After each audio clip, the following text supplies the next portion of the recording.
Everyone, this is Daniel with the voice of college football USC, giving you an update on the Trojans recruiting and everything they've been doing. Everyone knows they were busy last year, had the #1 composite score rating in the nation, #1 class, they had a lot of guys. They had quarterback Jonas Williams, they had Luke Wayfield there, defensive end, who's an absolute beast, and they added some guys, on the offensive line that are some studs as well. They added Brett Kolajay from IMG, along with his IMG teammate, Kenai Pepe. So those are guys you'll see on the field for USC sooner than later. But we got some guys coming up the pipe here, 2027 class. They're going to make an impact. So let's take a look at them.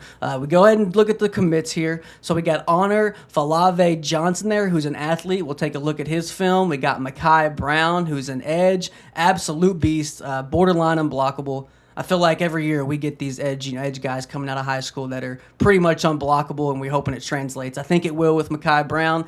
Quentin Hale's another guy there, a wide receiver, Corona, California product, 6'3", target, big body, and Danny Lang there, corner, who's a big guy as well. We'll see where he play. We'll see if he'll play a little nickel. We'll see if he'll stay there at corner once he gets to USC, as well as another IMG product here. Them USC Trojans, they love the IMG guys, and rightfully so. There's some straight ballers. So we have Aaron Washington as well. And then we have some offensive line help as well. They're going to be getting, a big Drew Fielder, their offensive tackle, 6'6". Feels like if you're going to play tackle, you have to be about 6'6", 6'7" these days. And we'll take a look at him. But man, first 5 commits, we'll look at all their film, and we'll look at the rest of these commits as well. Some straight ball hawks and some playmakers. So we got Roy Oliver III there at wide receiver. Eli Woodard at wide receiver as well. And then we'll go Alavatefe for the defensive line. Any USC Trojan fans can correct my pronunciation there, but 6'4" lineman there, 260, going to man up the middle. Then we got Javon Vital, running back out of Louisiana. Then we got Jace Cannon at tight end and Josiah Poyer at linebacker. Those are the top commits for USC Trojans as of right now. I think USC's really been in that transition stage. They found their identity with Big Ten since they've been in here, and they're really looking to kind of really just up the ante there on all aspects, both sides of the ball, and they really want everyone to expect greatness from USC again, and I think they're on the right road. Let's take a look at some film. Like we said, we're going to look at the first 5 commits there that we got for USC Trojans. We're going to look at Honor Falave Johnson first and move down the list. So let's just take a look at him here and just see what you guys think. And we get to look at the future Trojans before they become Trojans. So like we said, here's Honor here. Absolute playmaker, man. Plays both sides of the ball. Clocked in at 22.76 miles per hour. People say there's combine speed, then there's field speed. And I can tell you that's definitely a true thing. People, when they just get on the field, they either move a little bit slower or they just move a whole lot faster. And this is a guy here seems like he just moves a whole lot faster once he gets on the field, and that's always a good thing. Coaches lick their chops about that. They want to get those guys in their uniform and helmet because speed is something you cannot teach, and this guy's got it. So we've seen him, be a target for Oregon. He's just one of those guys. They didn't necessarily flip from Oregon, but Oregon thought they had him locked up, and then they flipped him over. So good pickup here for the Trojans. I think he's going to be a playmaker early on. He's their #1 commit for a reason, and can't wait to see how it all plays out here. USC, watch out. The next couple years, I think they're going to be contending for a title, and this is how you do it. You build it through recruiting. You can't just reload the transfers every single year, and you're going to have to build it. Just like the NFL, you have to build it through the draft, and I think more teams are really looking like that. You see teams like Colorado or teams that have been mainly using the portal. They're pretty much having to go and develop their own guys in high school, or they're having to kind of play catch up, get some JUCO and D2 guys. But USC has loved the high school talent. They're in sunny California. They'll be able to get some tough guys in state and out of state. So Honor's one of those guys. I'm really excited to see what he does in the future. And man, like I said, they have a bunch of guys coming in. This guy's making plays left and right. Just get the ball in his hands. If the ball's not in his hands, he's going to get the guy with the ball. It's been pretty much that's what I've been picking up from watching his film. But Mekhi Brown's going to be the next guy, we take a look at here, defensive end. But yeah, big Honor, man. Look out for him. Obviously, with all these guys, USC is going to try to keep these guys committed. I know that's a tall task. Getting them committed is hard, but having them stay committed sometimes is even harder because they get all these calls and all these schools chomping at the bit. But let's take a look here at Mekhi at defensive end. Like I said, borderline, pretty much unblockable. I at a high school level, yes, unblockable. So we're going to see if that translates there. I mean, he'll go around you, he'll go through you. He's got a pretty good bag of tricks there. And I like his separation he uses with his arms while his legs are also moving. That's a really big thing that coaches look at. Like, okay, can you read the play? Can you use your hands? But can you also, let the offensive lineman, move backwards while doing so? So that's important. And this guy does check all the boxes. I mean, so many defensive ends we see coming out. Like I said, Luke Wayful will be a USC Trojan this year. He's already on campus making plays in spring ball, and I think he's going to get heavy clock first year. Some people think he's going to start. They got freshman Mark Bowman at tight end, who's probably going to start as well. So bright days for the future, for sunny California there. I know it's always bright and pretty, but USC football, man, the future is bright. And Mekhi Brown is a big reason, along with all these guys. So, like I said, class is moving up the ranks slowly but surely.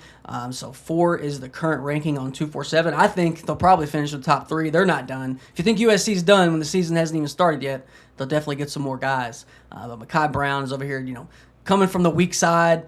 High school coaches will tell you if the weak side defensive end guy makes the play, then, they'll live with that. Well, I'm sure a lot of coaches have had to live with Mekhi Brown just wrecking their plays from the weak side. He can run you down, and can't wait to see. He finally gets on campus, going to put together a big senior year, and I bet you a bunch of these guys are going to walk away with some state championship rings and hope to add to their hardware once they get to USC. So can't wait, man. Mekhi Brown. I think with defensive end, we take that for granted these days on how hard that is because we see so many that are good. But man, I tell you, it's hard to be. You got to be a freak athlete to be like a tight end, defensive end. You have to be a freak. So shout out to Mekhi Brown. Can't wait till he comes in. He's from Connecticut, so don't see too much like blue chip talent coming out of Connecticut. You do see some slept on guys, but it's pretty cool to see Connecticut producing some studs here that are going to USC.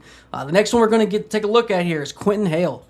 Quentin Hale, man, wide receiver, big body. Like I said, just one of those guys. You just get the ball in their hand. They're going to make the play. Contested catch here. He's showing one-hand catch. I love when the guys on the huddle show them, like, this is what's about to happen. And they're pretty much saying, I'm a playmaker. None of this is by mistake, and I do this every Friday. And if you want me to do it on Saturdays, I'm your guy. So I love players with that confidence, and this guy's, one of them. So USC, man, I mean, just long list. We're going to just look at 5 absolute studs here. We're only on the 3rd one, and, these plays are for days. It could only take about 2 minutes from each of their, highlight tapes, but we could pretty much rip the whole thing. I mean, they're pretty unbelievable. I was watching these the other day, man, just getting all this stuff together, and, yeah. Playmakers, man, USC. They got Booby Feaster, that's a freshman this year as well. But, hey, they said, hey, we're not done there. We're going to get our wide receiver room absolutely loaded. We're going to get some size in there. If you have any familiar with this past draft class, a lot of big body receivers. Personally, that's my favorite type of receiver. The big guy's always going to be big. The fast guy may not always be fast. That's kind of my slogan there with receivers. So I love those big body receivers. You just go up there, go get it, make a play, and he's one of those guys. So very excited to see. All these teams are like blue and red and fields. Wish we had that back in the day. Looks pretty sick, man. But, yeah, Quentin Hale out of Corona, California. So staying in state. This next one here, Danny Lang, is also an in-state rival from Modern Day.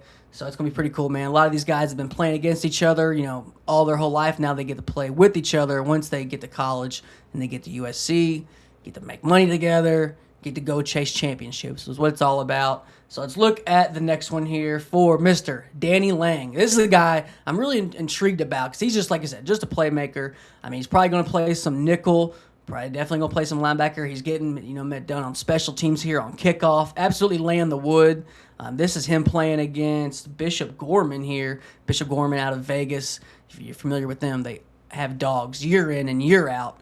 Basketball and football, but a football powerhouse there in Vegas. Crazy stadium. But Danny Lang there from Modern Day. Modern Day if you know high school football. I mean, they churn them out. And they like to go to the West Coast. They like to stay home. And I don't really blame them. Never been to California, but I'm sure it's awesome. And I probably wouldn't want to leave. So I don't blame Danny Lang there. But absolute playmaker at 5'11", 160. Once you get those D1 programs, they'll put as much weight on you, as they want. And, with their facilities there and their resources, they'll be able to, put that weight on you pretty quick if that's what they want to do. It's really up to them to see what they want to go with Danny Lang. Do they want to keep him there just as a DB, or do they want to, put him in some packages where he can stop the run, step up a little bit, and maybe get after the passer, which I think he can do at the next level. So can't wait to see what he does. Keep your eye on Danny Lang, and absolute dog, 4-star. He's rated number 53 in the nation, 7th in his position. So, yeah, watch out here. And we're going to not stopping here with the DBs. The next one we have is Aaron Washington. Now, he's transferred to IMG, so no IMG film, but I did get his latest film of him, doing some 7-on-7, just absolutely showing out. Here he is, breaking up a pass. And, man, if you're staying in tune, a lot of these 7-on-7 tournaments are on the weekends, and they're absolutely amazing to watch. Get to see some great quarterback play and some great one-on-ones there, matchups with the corners and the receivers. So Aaron Washington, man, great showing here. I've watched his sophomore tape there, watched some of his junior tape, but I think he had some limited action last year, but now he's at IMG, and he's looking to have a big senior year. IMG, man, they were number 1 in the nation. That's really not really unexpected with IMG. They're just a factory. Like USC likes their IMG boys. You can look at Kenai Pepe, like I mentioned earlier, and Brett Colje, offensive lineman. I was able to talk to Brett Colje. I was able to interview him back last summer, and what a good kid. What a good kid. All these guys seem pretty great. I've watched a couple interviews with a couple of these guys, like Mekhi Brown and Quentin Hale, and I'm telling you, USC is in great hands. With last class, with this class, we'll see what happens next class.